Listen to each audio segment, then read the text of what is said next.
Welcome, impactful parents. Hopefully you can hear me well as I'm recording this one from my makeshift car studio. I know, busy parents, but just trying to figure out when to get this episode in. But I'm glad that you're here because there is a topic that I do want to talk about, and that is about the motherload. Yeah, we always hear that expression, the motherload. Like it's just like this huge load that everybody talks about. And it refers to mothers, right? Like the burden of what mothers have to go through. A lot of parenting coaches call this like the mental load of mothers. Well, it had me thinking, and then I saw a TikTok. So let me play for you this TikTok, and then let's start a discussion. I saw a video where a dad said, so how are we explaining to our wives that when we're with the kids and they're gone, it's easy as hell? The short answer is you're not, because we know. And the long answer is as follows. Garlic toast break. But he didn't stop there. He went farther. He picked up a shovel and started digging. Basically said, I suspect that it's because the mom just isn't as consistent with enforcing boundaries. I mean, in your relationship might be part of it, but for most of us, that's not the case. The real reason is because you're not that child's emotional well. The mother is. Chicken break. You're just not the person that child has been literally and figuratively tethered to for their entire life. And we can test this theory. When your wife comes home, do your kids immediately run over to her and shout, "Mommy, Mommy"? Do the vibes change in your house when your wife gets back? It's because their person just walked into the room. And we're hardest on our people. That's probably why your mom and your wife get the worst parts of you.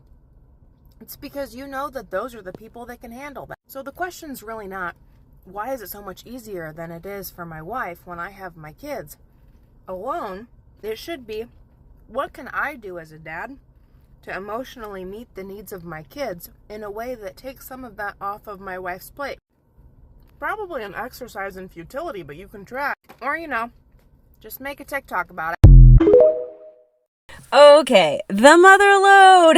Here we go. First of all, the mental load of moms is somewhat of what this video is talking about. Like, it is the burden that mothers have for being their kids' person.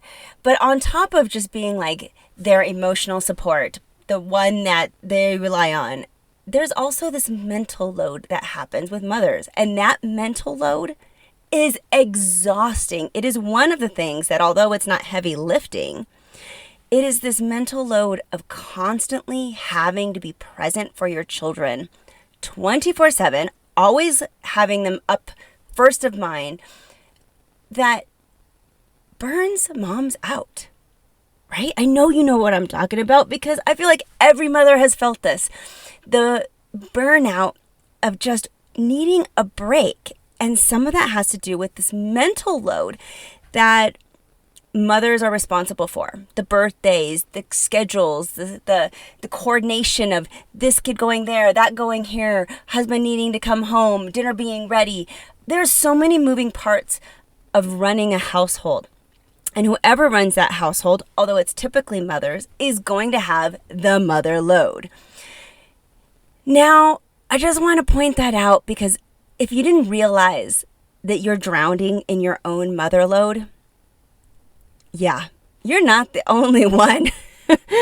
We all are drowning in our mother load of responsibilities and just that 24/7 of having to be on. Never getting a break from motherhood.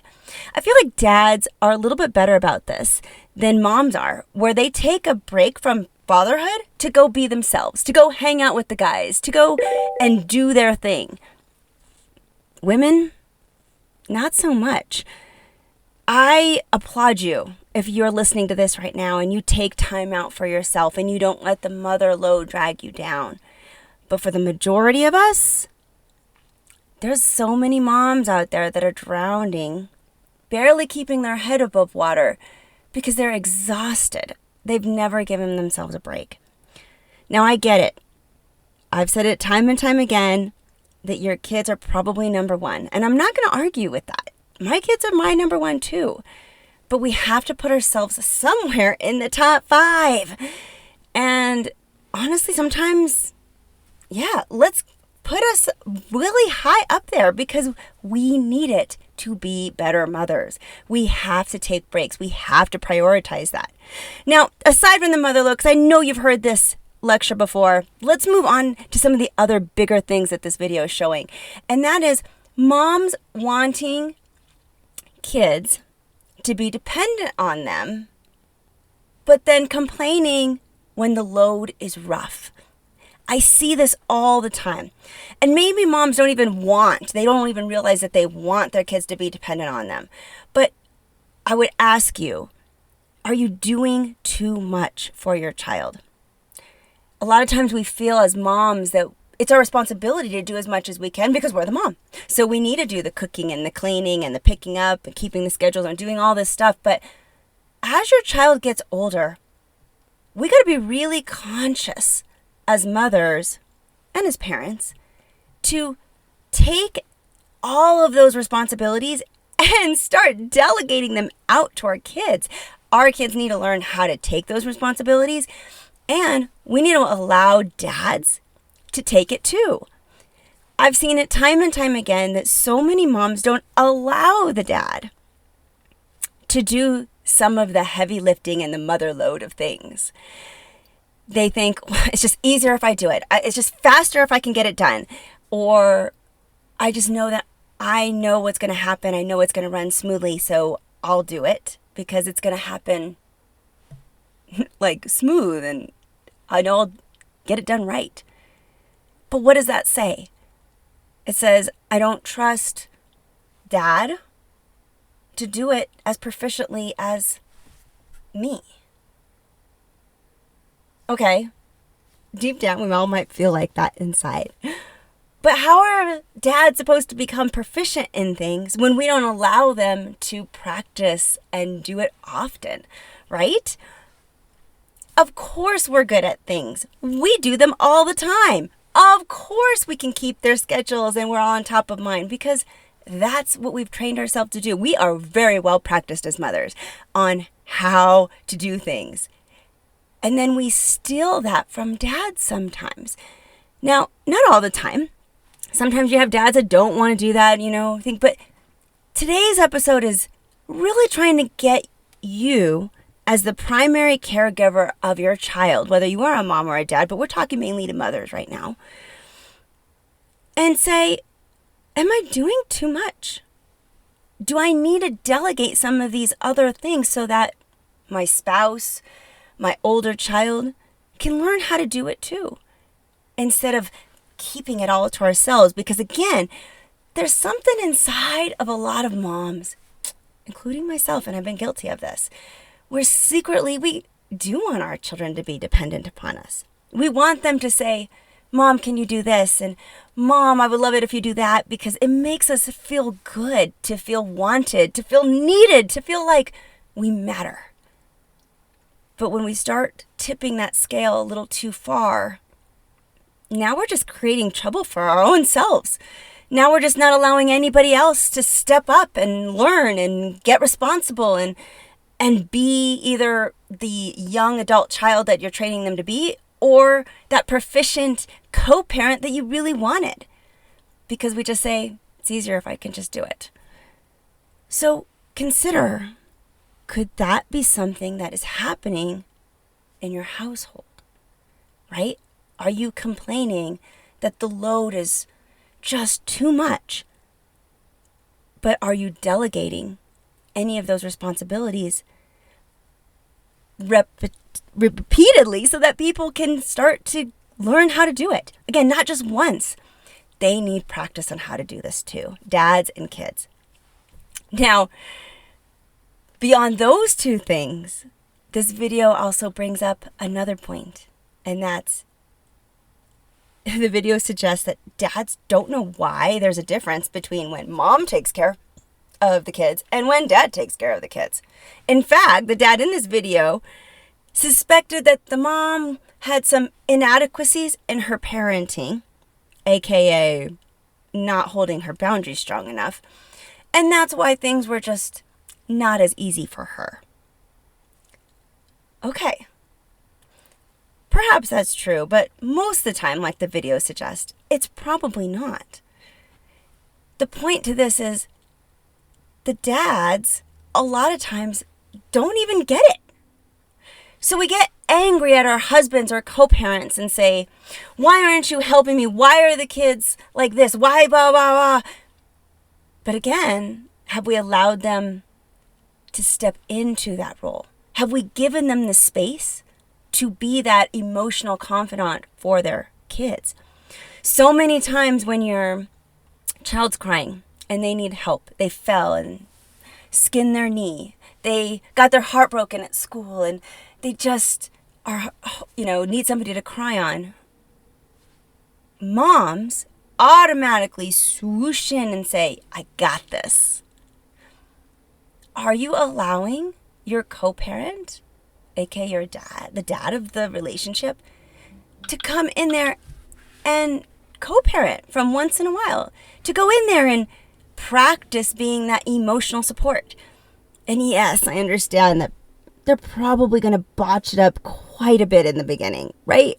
But again, of course they are, until you give them the practice and the experience to get better at it.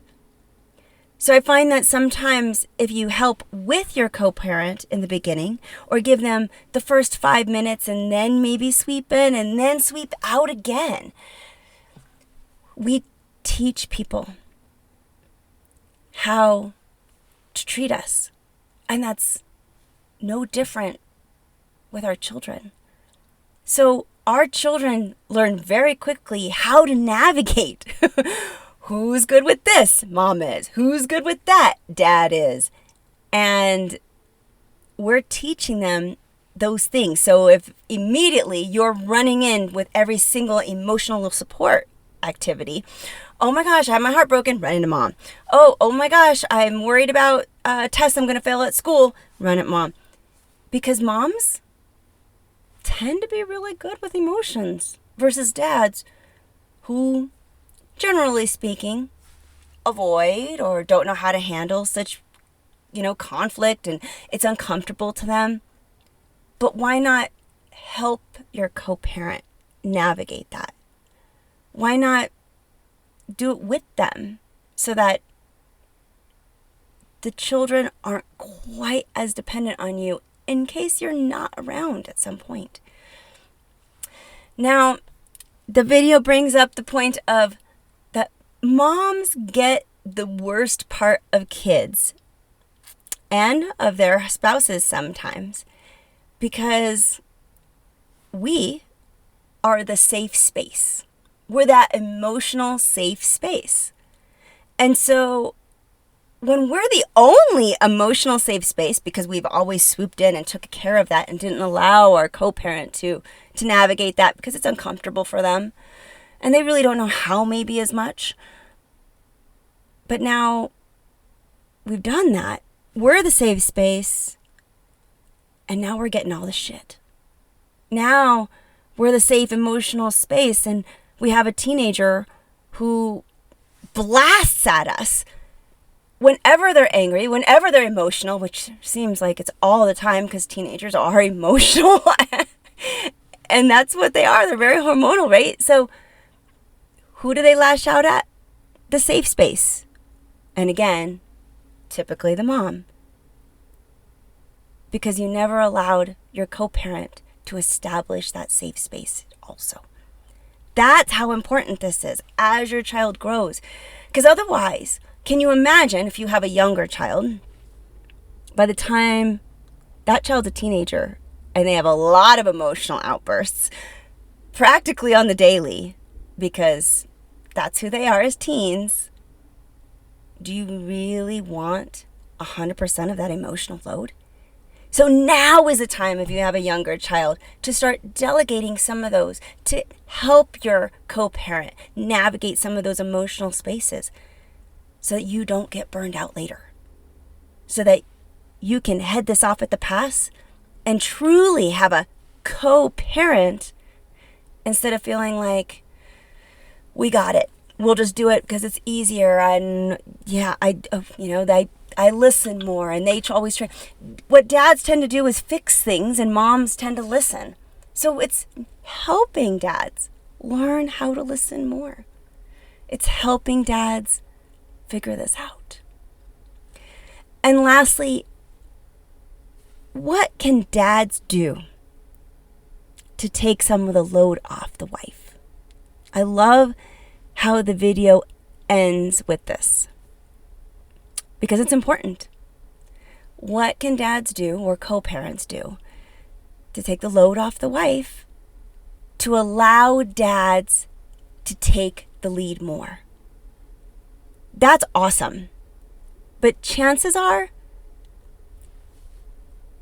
the dads or the other co-parent isn't listening to this podcast, which means it falls right back onto the mother's responsibility of telling him what he needs to do to help you and take some of that load off. I know that sucks. You could just send this podcast to them and maybe they'll get it. But other than that, again, it comes back to us as the primary caregiver to take the lead, take the initiative that maybe, even though we've been doing things so awesome for so long, maybe that was the problem. Maybe that's been our error.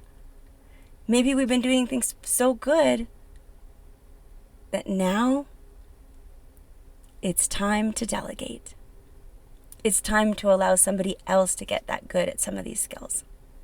And you'll still be there to support, and you'll still be there to hold them back and to lift them up when they need help. You'll still be there. You're not abandoning anybody. You're just delegating some responsibilities, talking to your co-parent and saying, this is a real thing. And I don't want to get burned out, because if I'm burned out, I mean, the whole house kind of crumbles, right? When mom's not happy, all of those negative feelings trickle down to everyone else in the family. And that's why this is so important of a conversation. This is why I challenge you today to think to yourself, what can your co-parent do to take some of the load off of you? And how can you tell them? You know, sometimes my co-parent has a really hard time taking advice from me, because I think I say things wrong. I think I deliver the message in a way that it's just not the way that they want to receive it, frankly. You know, it's either received as criticism or things that they need to have to do better, or maybe it just comes off as snotty. I'm not sure. But what I have found, that if you're in that kind of situation like I am, when I take the time to write it down, maybe in a letter, a long text message, or in a different kind of setting where I'm like, hey, can I take you out to dinner? And then it's something we just talk about it, the conversation one-on-one in a more informal setting, then my requests are a lot more well received.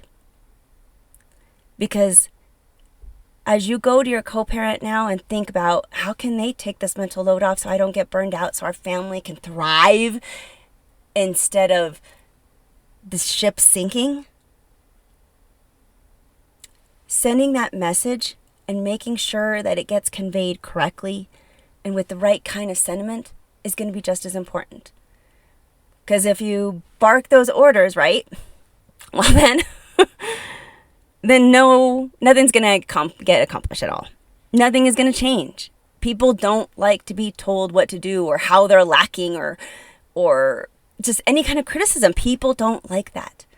So come at it with a whole bunch of I language. Like, I am finding that I'm getting really burned out. I'm also finding that I need some help. And it's really hard for me to ask for help. And I believe in you, my co-parent. I trust you and your abilities to help me. See, I language, where you're putting all of that stuff, all of your complaints, it's a me problem, and I'm asking for your help. But it's a me problem. Can you help me? Here's some ideas of what I think could help me if you're willing to do them. What are your thoughts on those ideas? The delivery will be important. But all of this is important. And you can do it. Don't get burned out. You are an amazing parent. Your kids know it. So, spread the love. Don't get burned out. And teach your co-parent how to take some of that load too. You got this, parents. I'm just here to help. Don't forget that the podcast is just a small part of what the Impactful Parent offers. Start your journey to becoming a more impactful parent by downloading the Impactful Parent app. Available on your phone's app store or by going to theimpactfulparent.com. See you on the inside.